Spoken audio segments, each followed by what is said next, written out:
আসসালামু আলাইকুম, স্বাগত জানাচ্ছি আজকের আলোচনায়।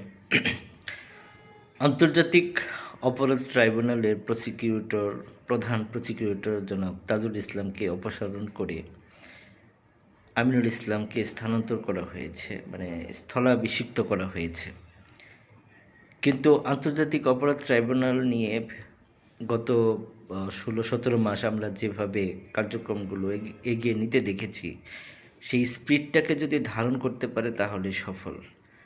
তাজুল ইসলাম একজন মেধাবী এবং অভিজ্ঞতা সম্পন্ন প্রসিকিউটর ছিলেন, কারণ তিনি যুদ্ধ অপরাধের বিচার যখন ফ্যাসিস্ট সরকার করছিল তাদেরকে ডিফেন্স করছিলেন এবং জুলাই অভ্যুত্থানের স্পিরিটটা তিনি ধারণ করতেন।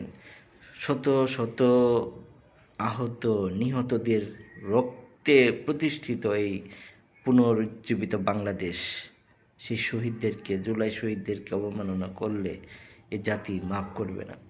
আমিনুল ইসলাম সম্পর্কে তেমন কিছু জানি না, হয়তো অনেকে জানেন, কিন্তু তার কথা মানে সেই শানিত ধারালো স্পিরিটটা খুঁজে পাওয়া যাচ্ছে না। একটু কেমন ইনিয়ে বিনিয়ে বলার চেষ্টা, এভাবে হবে না। আন্তর্জাতিক অপরাধ ট্রাইব্যুনালে গুম খুন যুদ্ধ অপরাধ সহ জুলাই শহীদদের রক্তের বদলা নিতে হবে। কোনো রকম ছাড় দেওয়া যাবে না। তো যদিও বিএনপি সরকার, মাননীয় প্রধানমন্ত্রী তারেক রহমানের প্রতি মানুষের আস্থা, আমাদের আস্থা আছে, তিনি নিশ্চয়ই এই ব্যাপারটা দেখবেন। তো আমিনুল ইসলাম সাহেবকে আরও কঠোর, আরও তীক্ষ্ণ বুদ্ধি দীপ্ত পদক্ষেপে চলতে হবে, যেটা তার চেহারায়, তার বলায় এখন পর্যন্ত খুঁজে পাইনি আমি বা আমরা অনেকেই।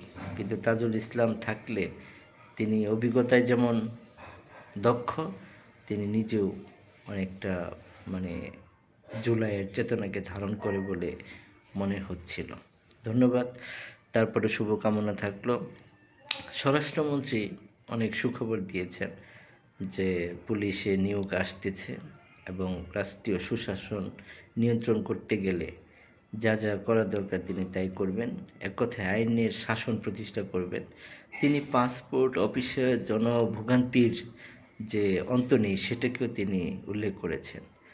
সত্যিকার অর্থে স্বরাষ্ট্রমন্ত্রী যিনি দায়িত্ব নিয়েছেন তার প্রতি মানে আলাদা একটা বিশ্বাস, শ্রদ্ধা, ভক্তি সবারই আছে। উনি নিশ্চয়ই এই বিভাগটাকে অনেক সুন্দর করে পরিচালনা করবেন। আশা করি সুশাসন, ন্যায় বিচার প্রতিষ্ঠিত হবে এবং গাদ্দার বাংলাদেশ বিরোধী যারা ছিল ফ্যাসিস্ট সরকারের প্রেতাত্মাদের বিচার করবেন। ধন্যবাদ সবাই।